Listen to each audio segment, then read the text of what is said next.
जंगल में एक पेड़ था। उस पेड़ पर जो सेब लगते थे वो कोई साधारण सेब नहीं थे। उस सेब को जो भी खाता वो बेहद ही सुंदर हो जाता था। लेकिन उस सेब को पाना कोई आसान काम नहीं था। वो पेड़ किसी को भी अपने आसपास भी भटकने नहीं देता था। वो बहुत घमंडी था। एक दिन कालू कौवा अपने काले रंग के कारण परेशान होकर उस पेड़ के पास आया। क्या बे काले, यह क्यों आया है? पेड़ भाई, अब सिर्फ आप ही हो जो मेरी मदद कर सकते हो। जंगल के सारे पक्षियों ने मेरा जीना हराम कर दिया है। मुझे आज तक कभी इस काले रंग की वजह से परेशानी नहीं हुई, लेकिन पता नहीं क्यों इन लोगों को मेरे रंग से परेशानी है। सब मुझे कालू कालू कहकर बुलाते रहते हैं और इन्होंने मेरा नाम तक कालू रख दिया। पेड़ भाई, मैं आपके पास बहुत उम्मीद लेकर आया हूँ। आप प्लीज मेरी मदद कर दीजिए, इस काले रंग से छुटकारा दिलाइए।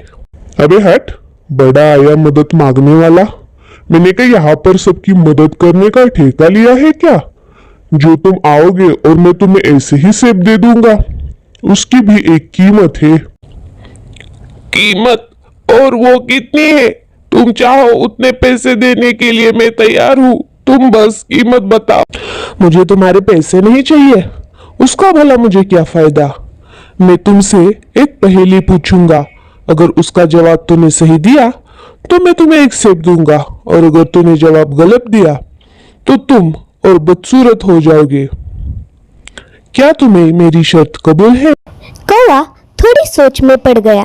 क्या होगा अगर मैं और बदसूरत हो गया तो? वैसे भी लोग मुझे पहले से ही बदसूरत कहते हैं। थोड़ा और सही, लेकिन अगर मैं सही हुआ तो इन लोगों की बोलती बंद हो जाएगी। थोड़ा सोच विचार करने के बाद कौवा तैयार हो जाता है। ठीक है पेड़ भाई, मैं तुम्हारी परीक्षा के लिए तैयार हूँ। पूछो तुम्हारी पहेली। पेड़ मन ही मन मुस्कुराता है। ठीक है कालू, अगर तुम इस परीक्षा के लिए तैयार हो तो मैं तुमसे पहेली पूछता हूँ। सुनो थोड़ा गौर से। अगर प्यास लगे तो पी सकते हैं, भूख लगे तो खा सकते हैं, और अगर ठंड लगे तो उसे जला भी सकते हैं। बोलो क्या है वो? इस पर कौवा थोड़ा सोच में पड़ गया। उसे समझ नहीं आ रहा था कि इसका उत्तर क्या हो सकता है, लेकिन फिर भी वह कोशिश करता रहा और थोड़ी देर बाद कुछ सोचकर बोला, उसका उत्तर है लकड़ी। इस पर पेड़ जोर जोर कर हंसने लगा। गलत जवाब, और इसकी सजा तुम्हें जरूर मिलेगी। ऐसा कहकर पेड़ से एक बड़ी रोशनी आती है और सब धुंधला धुंधला हो जाता है। कौवा जब होश में आता है तो देखता है कि वह पहले से ज्यादा बदसूरत और काला हो गया है। वह बेचारा रोते रोते घर चला जाता है, लेकिन उस पेड़ को कोई परवाह नहीं रहती।